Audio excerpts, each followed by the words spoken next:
Private function హాల్లలో ప్రభుత్వ ఉద్యోగులతోటి meeting పెట్టకూడదనేటువంటి చిన్న గీతను మర్చిపోవడం అనేది దురదృష్టకరం. ఆయనే చెప్తాను, నేను 30 ఏళ్ళు కలెక్టర్ చేసిన అని.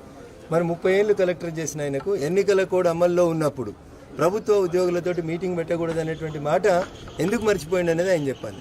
ఫ్లయింగ్ స్క్వాడ్ ఇచ్చినటువంటి కంప్లైంట్ మేరకి 106 మంది ప్రభుత్వ ఉద్యోగులు పొట్టగొట్టినారు. మీరు 10 సంవత్సరాలుగా మీరు ఎట్లయితే పైసలు పంచడానికి డిఆర్డీఏ సెర్ఫ్ ఉద్యోగులను వాడుకొని, సీఏలను వాడుకొని, ఊర్లలో ఉన్నటువంటి సెల్ఫ్ హెల్ప్ గ్రూపులకు సంబంధించినటువంటి మహిళా సోదరిమణులతోటి తప్పుడు పనులు చేపించి మీరు గెలుస్తూ వచ్చినారో డబ్బులు పంచి, ఇప్పుడు ఆ విధానం చెల్లదు అని అంటున్నాం. తప్పుడు పనులు ఇన్ ద సెన్స్ ప్రజాస్వామ్యంలో ఓట్ల కోసం డబ్బులు పంచడం అనేది తప్పు పని. అట్లాంటి పనికి వాళ్ళని పావులుగా చేసుకున్నారు. నేను ప్రభుత్వ ఉద్యోగులకు కూడా సవినయంగా చేసే అప్పీల్ రాష్ట్ర వ్యాప్తంగా, అన్న మీరు ఎన్నికల విధులు తప్ప, Venkatrama Reddy is no more collector, Harish Rao is no more minister. ప్రభుత్వ విధులు ఎన్నికల విధుల మధ్యలో ఉన్నటువంటి తేడాన్ని చాలా స్పష్టంగా గమనించండి. 106 మంది కుటుంబీకులకు నష్టం జరిగితే నాకు నష్టం జరిగినట్టుగా నేను భావిస్తా ఉన్నా. కానీ వెంకట్రామరెడ్డి గారు లాగా విల్లాల దావత్ చేసుకుని కాళ్ళ మీద కాలేసుకొని టీవీలకు బయట ఇవ్వలేదు రఘునందన్ రావు. ఉగాది రోజు కూడా ఎన్నికల ప్రచారంలోనే ఉన్నాడు. నిజంగా నీకు అంత ప్రేమ ఉంటే, నిజంగా నీకు ఎన్నికల నియమావళి మీద నీకు అవగాహన ఉంటే ఎందుకు పిలిచిన వాళ్ళని మీటింగ్కి, ఎందుకు నష్టం చేసిన వాళ్ళని? నేను ఎన్నికల సంఘాన్ని మీ ద్వారా అడుగుతా ఉన్నా.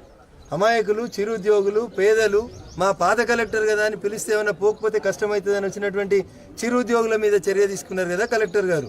మరి ఇంత తప్పు చేసిన ఆయన, చదువుకున్న ఆయన, జిల్లా మ్యాజిస్ట్రేటు, కలెక్టరు, ఎన్నికలకు రిటర్నింగ్ అధికారి కూడా పనిచేసిన ఆయన ఈ తప్పు చేసింది కదా, ఆయనను ఎందుకు మీరు ఎన్నికలలో పోటీ చేయకుండా నివారించారు అనేది ఇలా ఎన్నికల సంఘం ముందు నేను ఉంచుతున్నటువంటి ప్రశ్న.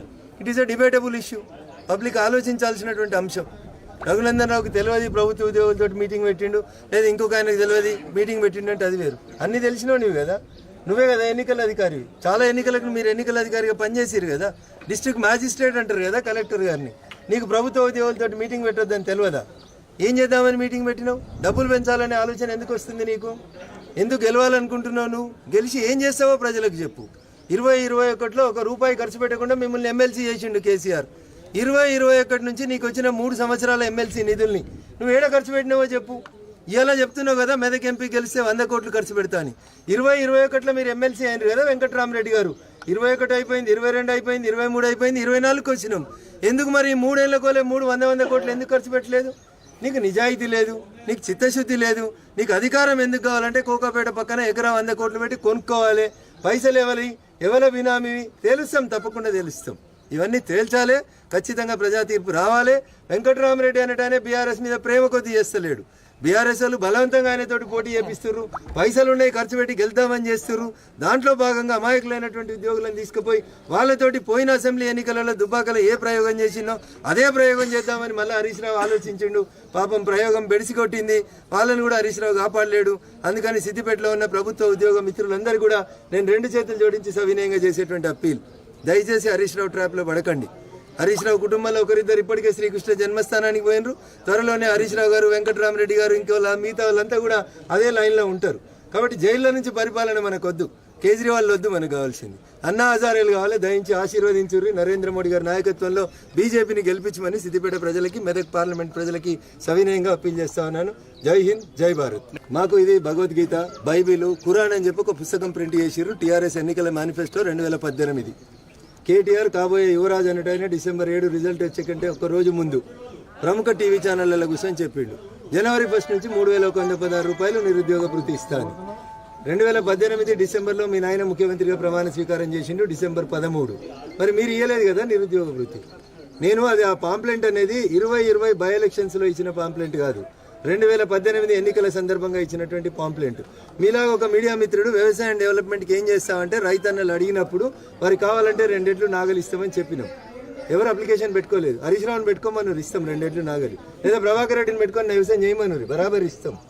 నేను 10,000 మందికి డ్రైవింగ్ లైసెన్సులు ఇచ్చిన, దాదాపు 300 నుంచి 400 మంది కానిస్టేబుల్ కోచింగ్ ఇచ్చిన, 250 మంది ఆడపిల్లలు హైదరాబాద్కి పోయి టెట్ కోచింగ్ తీసుకోవాలంటే కష్టమవుతుందని ₹1 ఖర్చు లేకుండా టెట్ కోచింగ్ ఇచ్చిన, అన్నం పెట్టినా, యూనిఫామ్ ఇచ్చినా, ట్రాక్లు ఇచ్చినాం. మేము ఇది నా పనితీరు. మీరేం చేస్తున్నారు? ఎంతసేపు క్లబ్బులు కావాలి, పబ్బులు కావాలి, మంది దగ్గర పైసలు తెచ్చుకోవాలి. మీ మేనిఫెస్టో మీరు అమలు చేయని వాళ్ళు నా దిక్కు 1 ఏళ్ళు చూపెడుతుంటే మీ దిక్కు 4 ఏళ్ళు చూపెడుతున్నాయి అనేది గుర్తుపెట్టుకోవాలి. తీసుకోండి రా, 2018 పాంప్లెంట్ అది.